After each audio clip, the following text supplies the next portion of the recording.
My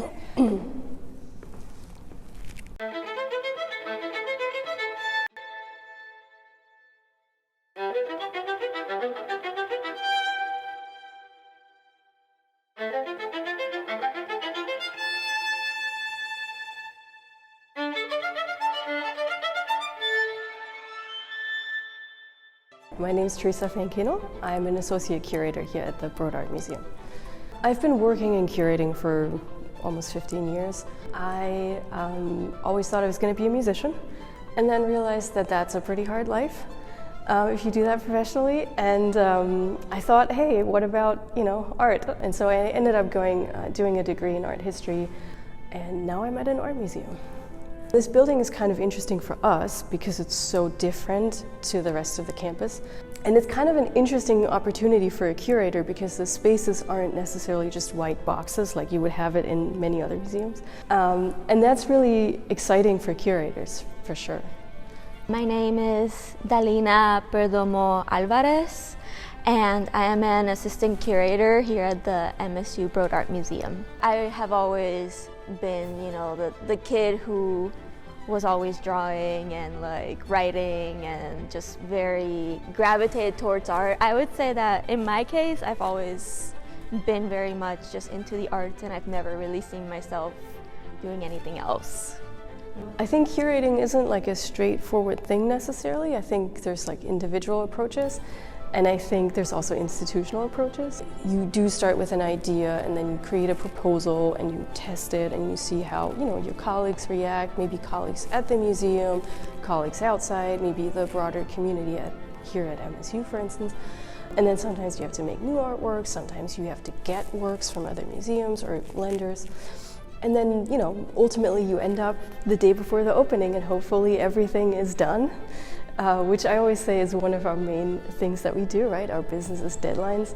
And so if everything is finished the day before the opening and it looks great and it is what you wanted it to be, I think that's when you can relax and talk to the press. Curation is interpretation, and interpretation is open. A lot of challenges come up about how things will be received, about how we have to frame certain things. So we have our own sort of curatorial expertise and curatorial focuses. But of course, we have to work with an institution, we have to work with artists, we have to work with a community. Interpretation is always a challenge because you can't control that, and you don't need to control that. I mean, yeah, it can be intimidating thinking about how people perceive your work. I think it's always intimidating, regardless of what profession you're in. But I also think it's important not to let that keep you from saying things that you feel like are necessary. So in many ways, what my work as a curator, I hope does, is have conversations that are important, but also have them in an inclusive way that invites different kinds of perspectives. That's really important to me, and it's very important to us here at the museum in general. We think constantly about this, every day we're thinking about how things will be interpreted. That is our job.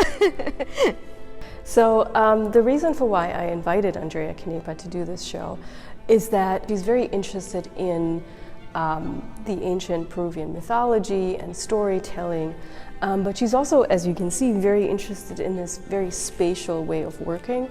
So I invited her to think about this space and to create an installation that fills the entire space. And what she's done is to think about the story of a mummy that traveled from Peru to New York to be unveiled, and how unveiling something that was supposed to be sacred and hidden is something that we do all the time, which is, this very Western idea of science, and how sometimes that really clashes with other ideas of truth and, knowledge necessarily. So the installation that she's created really plays with that idea of hiding, of showing yourself, and how fabrics and all the things that you can see here help you create identity for yourself. And so she lets the visitors explore that by using everything and hiding themselves with the fabrics that you can see, or using them in a space to explore themselves as much as this exhibition. And that's really the core of what she's interested in.